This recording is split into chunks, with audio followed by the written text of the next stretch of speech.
Salut la catosphère. Aujourd'hui, viens juste de réfléchir à quelque chose.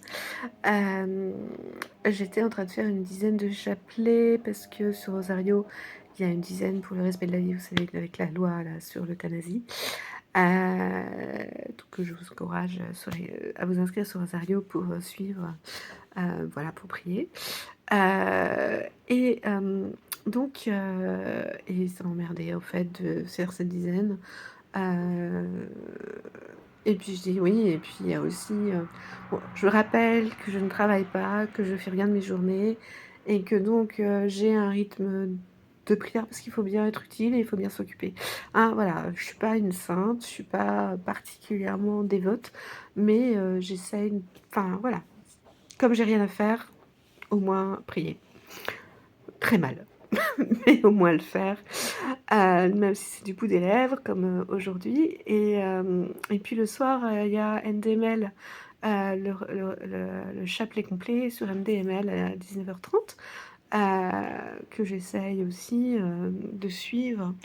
Mais la plupart du temps, puis ça m'emmerde, vous n'avez pas imaginé. Je suis pas chapelet, en fait.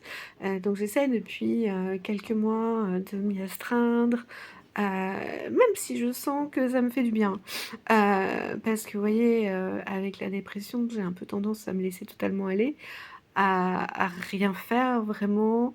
Tout à coup, c'est là où je vais me faire un dîner à peu près équilibré pendant le chapelet, où je vais commencer à arranger un truc, laver la vaisselle, ou mettre mon linge à laver, ou je sais pas, changer les draps.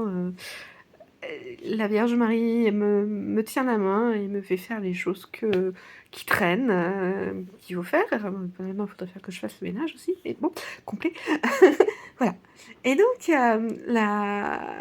mais il n'empêche que la plupart du temps, ça m'ennuie, vous n'avez pas idée, même si l'équipe est très sympathique, que les, euh, les méditations sont profondes, intéressantes, enfin voilà, enfin je veux dire, c'est un bon moment, mais voilà, le chapelet, ça m'emmerde au plus haut point.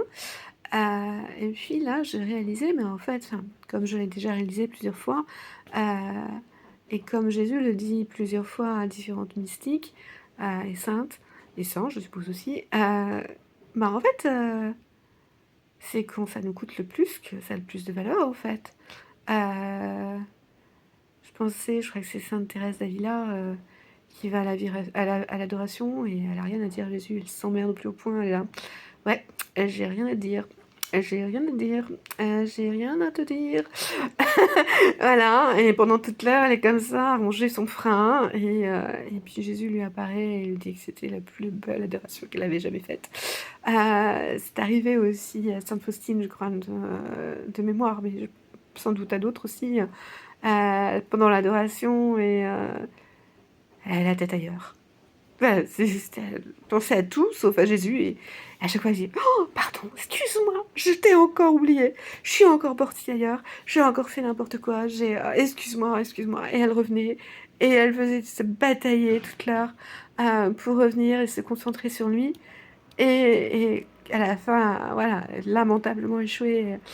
Et je lui dis, ah, mais c'était des roses, des merveilles, plus belles que d'habitude, parce que tu as lutté pour venir à moi dans l'épreuve. Donc en fait, je pense que voilà.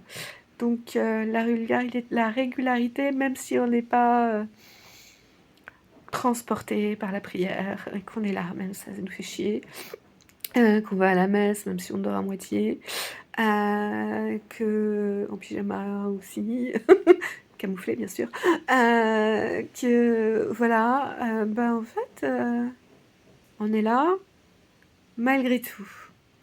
Malgré tout, on s'astreint à y aller et c'est de l'amour. Voilà. Euh, je pense que c'est comme une image me vient, une mère de famille. Son enfant est malade une pleine nuit, vous n'allez pas me dire qu'elle est contente de se lever pour nettoyer son vomi, lui passer... Ouais, non, ça l'emmerde, mais elle le fait. Elle le fait avec bonne volonté, parce que elle aime son enfant. Donc je pense que c'est la même chose, mais c'est vrai que c'est plus compliqué parce qu'on ne voit pas Dieu, on ne sent pas toujours sa présence, mais c'est de l'amour quand même. Voilà, ce qui me passait par la tête, pour d'aujourd'hui et pour aujourd'hui, voilà, je vous souhaite un bon été. À bientôt.